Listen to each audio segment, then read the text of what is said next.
Hey, so I know there's a lot of anxiety out there right now about the market and the current economy that we're experiencing. So I wanted to get on here and just kind of go through dispelling a couple of myths, talk about what's actually happening, and then we'll drill down specifically to what you should be doing yourself.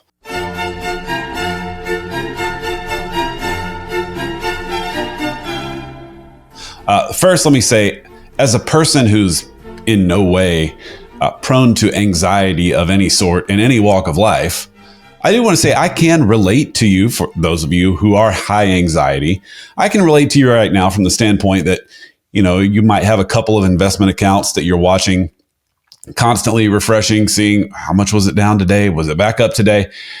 Take that same activity that you're doing and multiply it. Let's see, how many accounts are we at right now? 483 accounts. So take that same activity that you're doing, multiply it by 483, and that is my daily life from 9:30 to 4 o'clock while the markets are open. So even though I'm in no way an anxious person, I can relate to the stress that it creates when you're watching the kind of volatility that we've seen the last couple of weeks. If you're saying, what volatility? I'm not familiar with that. Great. Like, you're doing great. Just don't pay attention to the news and you'll be fine. If you're that kind of person, don't worry about it. Keep up the good work. But a couple of myths I wanted to dispel, just because I'm getting so many questions from so many people about everything they're hearing. So one thing I wanted to mention is fears about Social Security, and in some cases, maybe federal pensions. And I think a lot of this stems from, a couple of weeks ago, Elon Musk said something about Social Security being a Ponzi scheme. And a lot of people have taken that and said, they're going to get rid of Social Security. It's going to end. We're going to stop getting Social Security checks.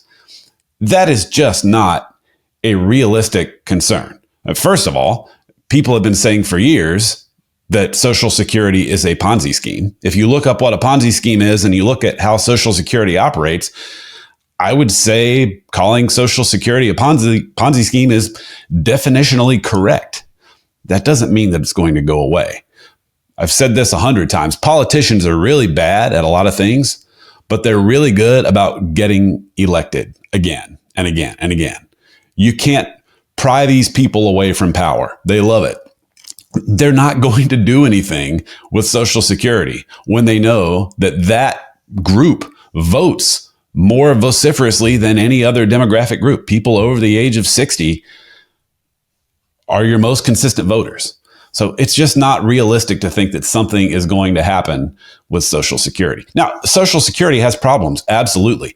My generation, we may or may not get the same Social Security that the current generation getting checks right now enjoys. But there's just no risk in my mind of people currently receiving Social Security checks or people that are, on the brink that'll be starting it in the next decade or so. It's just not a realistic concern that anything is going to happen with that income for you. The second thing I wanted to talk about is Elon's activities and DOGE. A lot of people are saying, he's crashing the market, he's killing the economy with all these federal jobs that are going away and the USAID funding that's going away. You have to separate that from the market crash, because really, when all the DOGE activity started, and you're welcome to hate the activities by all means. Hate what Elon's doing if you want to. But that's different from the market volatility. Unless your job is directly connected to, unless your income is directly connected to a job that is going away because of what DOGE is doing, it's really hard to connect the dots between their activities and your financial health. Now, certainly we know people who have lost jobs, and that is going to have a direct impact on their financial health for obvious reasons. But if you're not one of those people, it's really hard to make the correlation there between DOGE and your finances. In fact, you could argue that the market actually really liked what DOGE was doing. I mean, if you look at the market through the first couple of weeks of February, it was doing really well. And that's when all of the talk about DOGE and federal jobs and all that was most heavily in the news. So now that brings us to what's real and what we've seen really since mid-February in the market. What is causing all of this volatility? And when I say volatility, it's mostly in one direction, right? We've had some good days, but for the most part, it's been a pretty consistent slide down for the last 2 or 3 weeks. Why is that? Well, it's because the market doesn't like tariffs. It doesn't like actual tariffs. It doesn't like talk about tariffs. It doesn't like the idea of tariffs. And that's what Trump has been talking about. And that's what's been in the news. And that's why we're seeing the current slide in the market. How long is that going to last? I don't have any idea. It could be over quickly. It could be a couple months of this misery. We really just don't know. It is a little bit ironic, by the way, as I record this right now on March 14th. This is when today, March 14th, was the end of the slide 5 years ago at the beginning of the pandemic. So the market started crashing on February 14th of 2020, really bad until March 14th. And then that's when it started to climb back up out of the hole. So just kind of ironic that today, as I record this, is the 5-year anniversary of when we finally hit the bottom from the pandemic slide. Maybe we're celebrating that now. And for the 5-year anniversary, we're also going to hit the bottom of the tariff era. We'll see.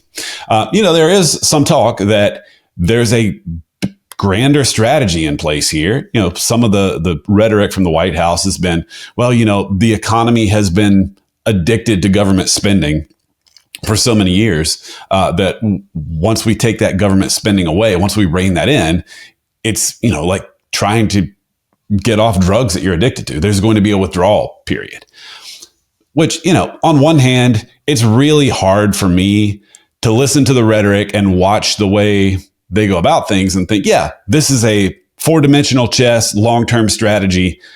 We'll have a little short-term pain, but it'll be long-term gain.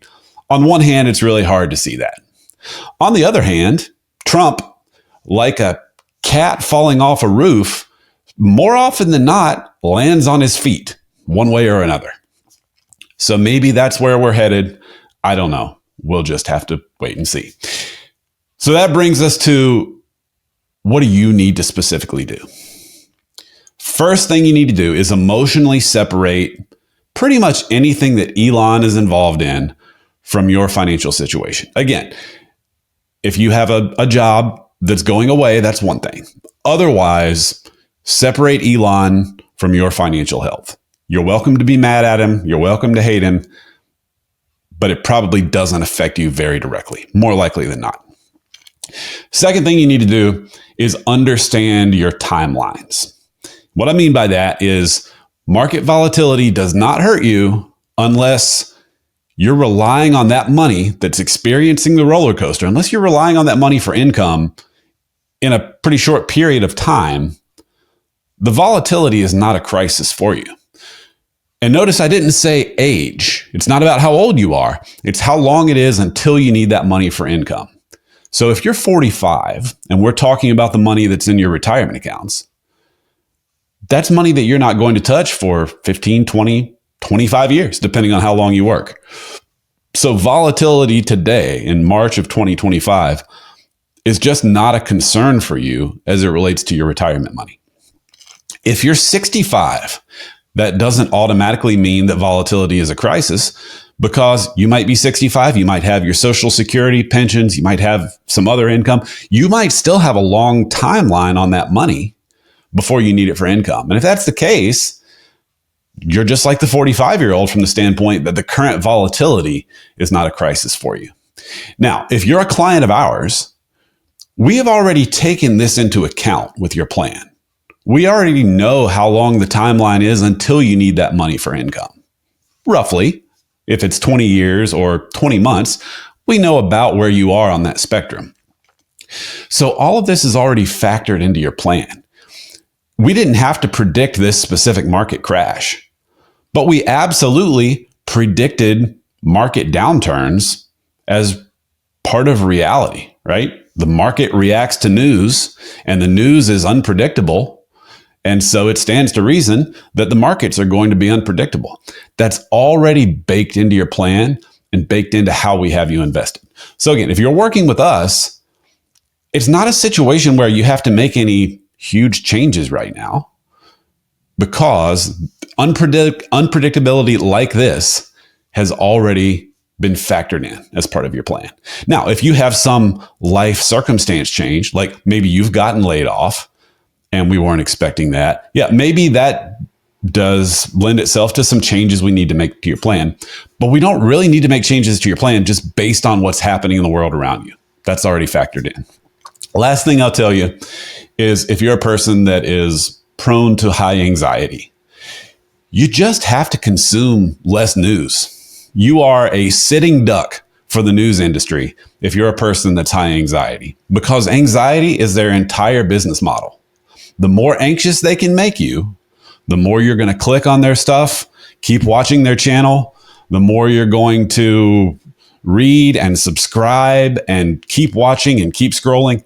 So if you know that you're a person that's high anxiety, you just have to step away, because everything they do is calculated to make you more anxious. So if that's you, you have to find a way to put the phone down, turn the TV off. It's one thing to be informed. It's another thing to obsess over it. And it's just not good for your mental health to constantly be consuming news all day, because it's just not a reflection of reality. Hope that helps. If you have any questions and you want to reach out, by all means, shoot me an email, give me a call.